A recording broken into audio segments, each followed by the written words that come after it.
It's a beautiful, cool, sunny, late September morning at the Worthington Diamond Recovery Plant. We have pine trees here, and this one seems to be dying.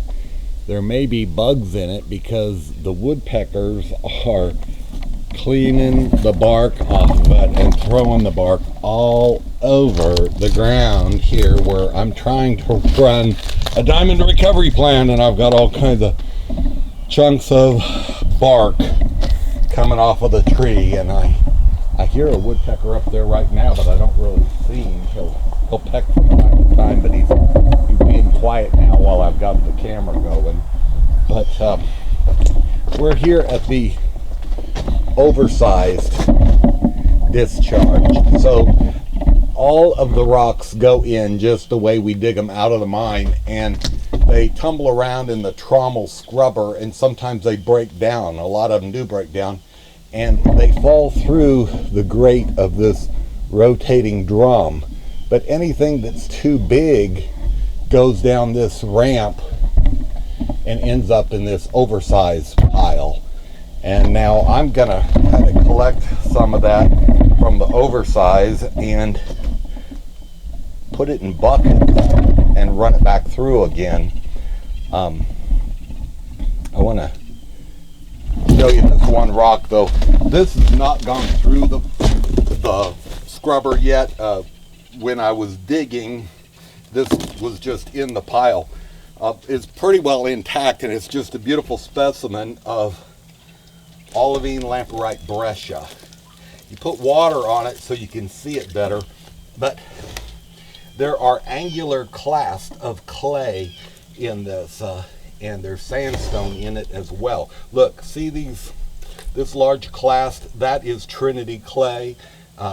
It's green and red. There's a red clast here and a dark green angular clast there. But anyhow, this is just really a great specimen, and I might even put it on my desk. I know most people don't have rocks this size on their desk, but I've got all kinds of rocks on my desk.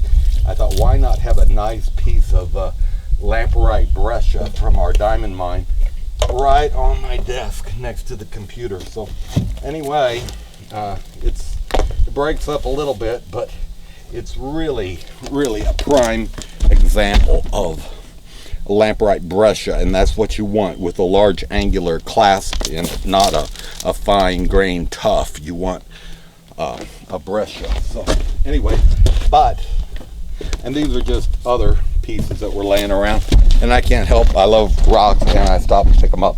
But talk about picking up rocks, what I need to do now is fill these buckets with pieces that have gone through. They were too big, and they need to go back through, and if they tumble around, that'll break and release the diamonds that's in there. So we're not done with this stuff. It needs to go back through the plant, and I'll put it in buckets. Now that's a jasper chalcedony, is a cryptocrystalline quartz.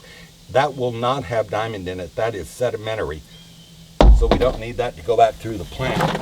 But really, looking at this, most of this is all just lamprite that needs to go through and break down some more. Maybe instead of me loading it up in buckets and putting it in there by hand like I was planning, I think I'll just have Mac come along here with his skid steer and scoop this up. This is another sedimentary rock that will not have diamonds in it, but it won't hurt for that to go through the scrubber. It'll help hit against the other rocks and break them up as it rolls around in the scrubber. So I guess I won't load this up by hand after all. I'll just have Mac do it with the skid steer. Beautiful looking lamprite, very promising for diamonds. This is really the type you want. There are several types of lamprite, and this breccia has more diamonds in it than the epiclastic or the tufts, or definitely the magmatic olivine lamprite. So a breccia is what you want most. Fortunately, that's what we have at the Worthington Diamond Mine, is a good lamprite breccia. and we just need to break it up some more.